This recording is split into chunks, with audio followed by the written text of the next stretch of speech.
But first, Mike Hurst is joining me. Mike Hurst is the chairman of the Mississippi GOP.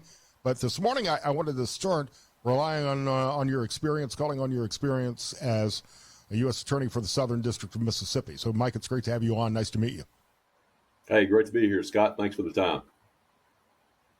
Let's look at, and I don't even know where to begin. When you look at all of the legal challenges the Trump administration is facing, there is a litany of lawsuits facing him, and it seems to be growing on a daily basis with every executive order, with everything that the Trump administration begins to do.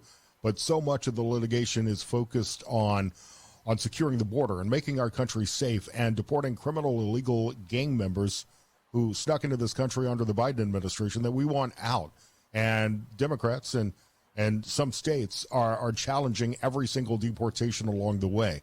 How does this play out? And does President Trump have the time to win these cases and do what needs to be done to secure the country?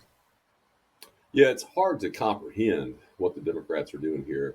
They're sticking up for illegal aliens. They're trying to keep our borders open, and they're trying to make Americans left safe.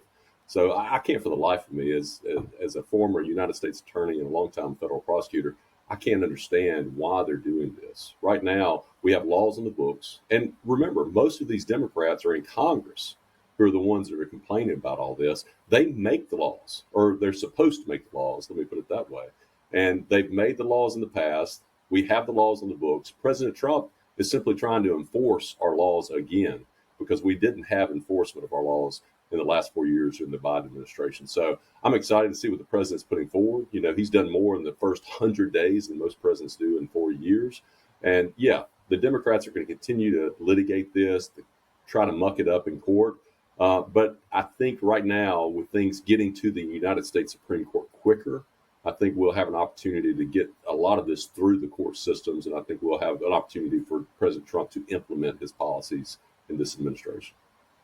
There's a lot of talk about suspending habeas corpus. Can you explain what that may mean and if it's even legal in terms that I can understand?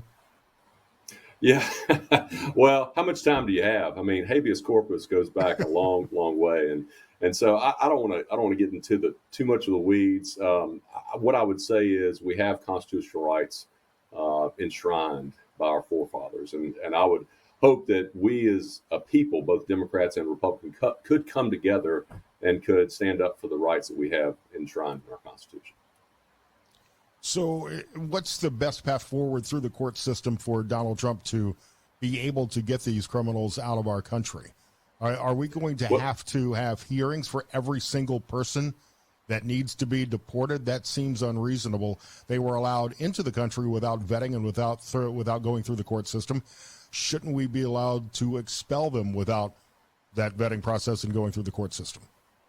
Well, let me first, for your listeners, debunk a myth that the Democrats continue to try to put out there, which is that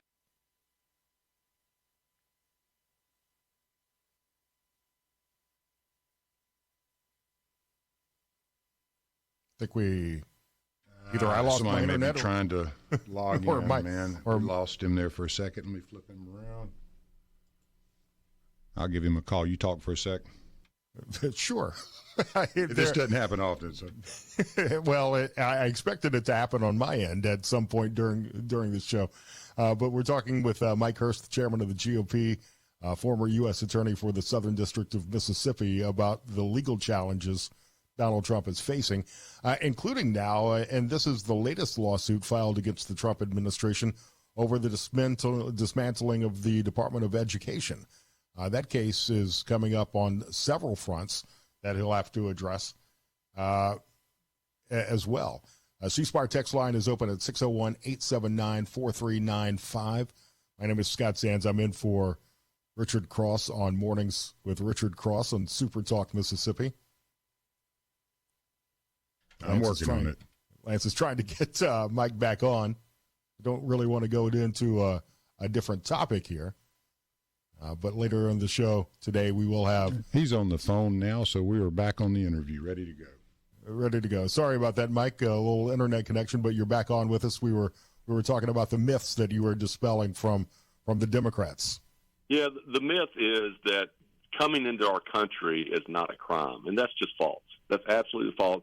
Look it up in our United States Code. But what I want to make sure the American people understand is that right now we have the Democrats going to their hand-picked judges who were either appointed by President Biden or President Obama and trying to get an injunction against what President Trump has been voted by mandate to do in this country to enforce our laws. And that is un-American, it's unconstitutional, and these nationwide injunctions that these federal judges are implementing needs to be stopped. And I'm encouraged by the recent arguments before the United States Supreme Court that will do that. You know, it's also encouraging to see some states like Mississippi that are showing cooperation with ICE to get this done. I just saw this morning that New Hampshire has become the first New England state to eliminate sanctuary cities in their state. And hopefully we'll see more states showing this kind of level of cooperation with the Trump administration. Yeah, we have to have that cooperation.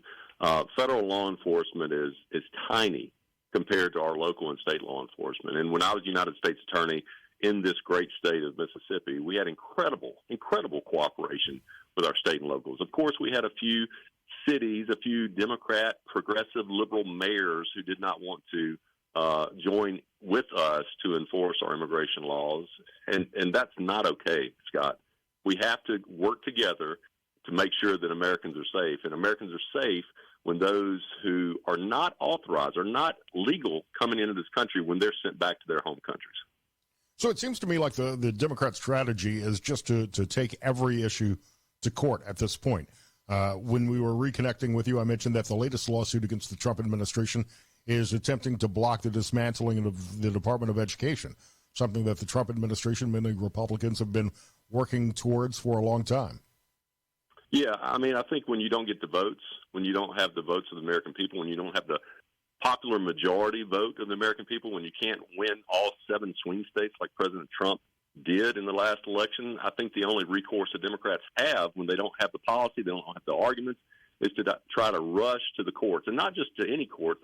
They are forum shopping and going to courts where the judges were specifically appointed by either President Biden or President Obama in most cases. And so, yeah, when you don't have the policy arguments and you don't have the American people backing you, the only recourse I guess you have is the federal courts. So what can the Trump administration, what can Republicans do? How do we rein in some of these courts that are trying to legislate through the judicial process? Well, again, I hope that now that we have a United States Supreme Court who is going to once again actually look at the law, call balls and strikes, and simply, say what the law is, not what, a specific judge wants it to be, that's encouraging. And especially here in Mississippi, that we're in the appellate circuit of the Fifth Circuit, which, again, as you know, is another court system that also just follows the law and reads the law as it's written. Those are encouraging signs. What I hope happens in the second Trump administration is what happened in the first Trump administration, which means we get more textualist, originalist judges appointed by President Trump and put on the bench. Because if that happens, that's a generational change for you and I and for our kids, our grandkids, to make sure that the laws are enforced and the laws are upheld. Unfortunately, the Trump administration, the clock is ticking. We're now just over 100 days into this. Midterms are going to be coming up. Most importantly, we've got to move some of these policies forward without tying up the administration and the court system for the next 3.5 years. Yeah, that's right. But also on the flip side of that, Scott, is this president has done more in 100 days than most presidents even talk about doing, much less do. And so I'm encouraged by that, the speed, the efficiency, the way they're handling things. Yes, we have to get a lot done, but so far, what I've seen them be able to do in this short amount of time is very encouraging. Mike, it's great to meet you. I appreciate your time. We'll have to talk again soon and work out your technical connections. Thanks, Scott. Appreciate your time. Have a great Memorial Day weekend. Find him on X at Mike Hurst, MS. Chairman of the Mississippi GOP and former U.S. Attorney for the Southern District of Mississippi. Scott Sands in for Richard Cross on SuperTalk Mississippi. State Rep Jimmy Fondren joins me next.